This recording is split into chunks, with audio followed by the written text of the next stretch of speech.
திருமாவளவன் அவர்களுக்கும்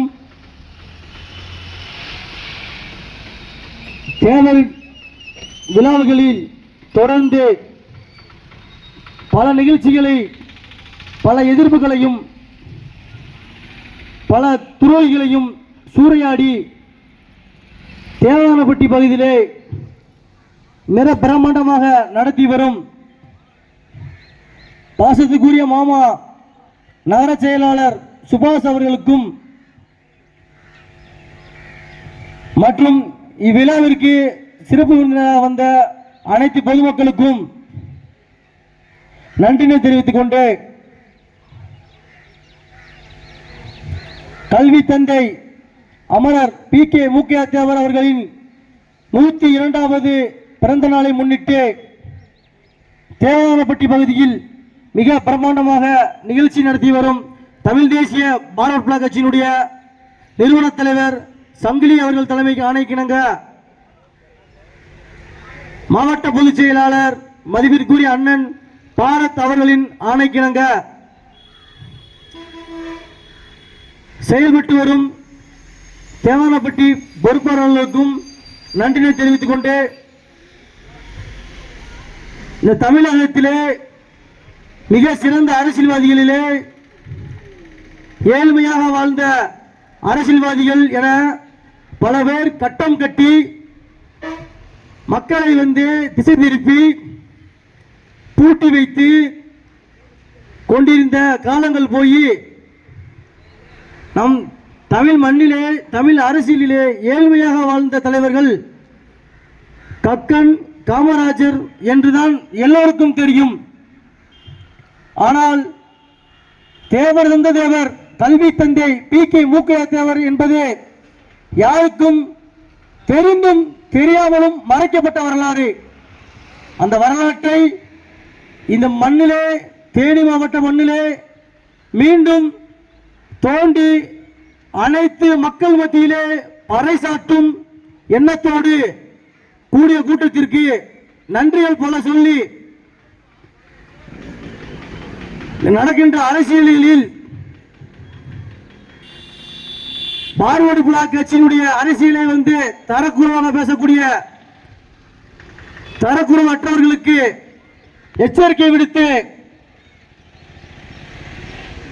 இந்த மண்ணிலே சுதந்திர போராட்டத்திற்காக ரத்தம் சிந்தி நாடு கடத்தப்பட்டு உடைமையிலிருந்து சொத்திலிருந்து அகதியாக இந்த மண்ணிலே அகதியாக வாழ்ந்து கொண்டிருந்து இன்றும் பணத்தாலும் கல்வியாலும் பின்னோக்கி இருக்கக்கூடிய முக்களத்து உறவுகளுக்கும்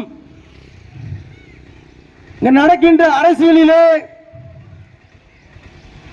பல வண்ணங்கள், பல எண்ணங்கள், பல சின்னங்கள் கூட்டப்படுகின்றது. ஆனால் மாபெரும் தலைவன் தமிழக வரலாற்றிலே பாராளுமன்றத்திலே ஒரு கம்பீர குரல் ஒன்று ஒலித்தது. கச்சத்தீவை இலங்கைக்கு தார வார்க்க வேண்டாம், அப்படி தார வார்த்தால் அது தமிழக பிரச்சனை அல்ல, இந்தியாவின் பிரச்சனை என்று சொன்னார். ஐயா கல்வி தந்தை PK மூக்கையா தேவர் அவர்கள் அன்று வேடிக்கை பார்த்த பாராளுமன்ற உறுப்பினர்கள் அத்தனை பேரும் இன்று சொல்கிறார்கள், மதிப்பிற்குரிய ஐயா மூக்கையா தேவர் சொன்னது போல கச்சத்தீவை தார வார்த்தது நமக்கு பெரும் இழப்பை ஏற்படுத்திக் கொண்டிருக்கின்றது என்று. மண்ணிற்கும் பொன்னிற்கும் எண்ணிற்கும் ஆசைப்படாத ஒரே கட்சிக்காரன் பார்வர்டு பிளாக் கட்சி மட்டும்தான். இன்னைக்கு எத்தனை கட்சி வேணாலும் தமிழகத்தில் வரலாம், ஆனால் பிரிட்டிஷ் ஏகாதிபத்தியம் இந்த மண்ணிலே அரண்டு உருண்டு மண்ணை விட்டு ஓடிய காட்சி பார்வர்டு பிளாக் கட்சிக்கு மட்டும்தான் கிடைக்கும். மாபெரும் தலைவன் வங்கத்து சிங்கம் நேதாஜி சுபாஷ் சந்திர போஸ் அவர்களின் குரலுக்கு அரண்டு இந்த நாட்டிலே ஓடி ஒளிந்தவர்கள் எல்லாம் பல பேர். ஆனால் உண்மையான ஒரு தலைவனுடைய வரலாறு மறைக்கப்பட்டு மாற்றான் வரலாறு உயர்த்தப்பட்டது. அதுவே இந்த மண்ணிலே சுதந்திரத்துக்காக போராடிய வங்கத்து சிங்கம் நேதாஜி சுபாஷ் போஸிற்கு நடந்த ஒரு அநீதி. அதையெல்லாம் நாங்கள் கண்டுகொள்ள மாட்டோம்.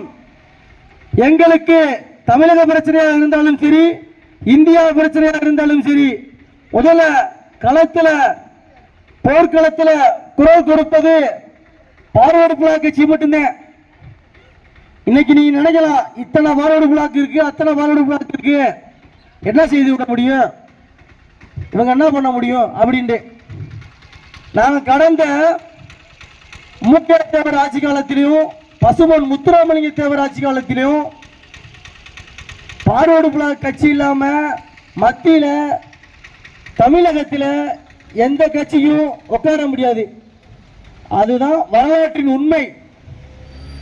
அந்த வரலாற்றின் உண்மையை உடைப்பதற்கு இந்த இந்தியாவிலும் தமிழகத்திலும் ஒரு திராணி மிக்க தலைவர்கள் இன்று வரையிலும் இல்லை. ஆகையால் பார்வர்டு பிளாக் கட்சியானது அண்ணன் தம்பி தங்கையை போல பல உருவமாக இருக்கலாம். காலப்போக்கில் எந்த கட்சியில வேணாலும் இருக்கலாம். சமுதாய ஒற்றுமை, தமிழர் பண்பாடு, கலாச்சாரம், மொழி அனைத்தையும் ஒன்று திரட்டி போராடக்கூடிய இந்த மண்ணிலே ஒற்றுமை குரலாக இருக்கக்கூடிய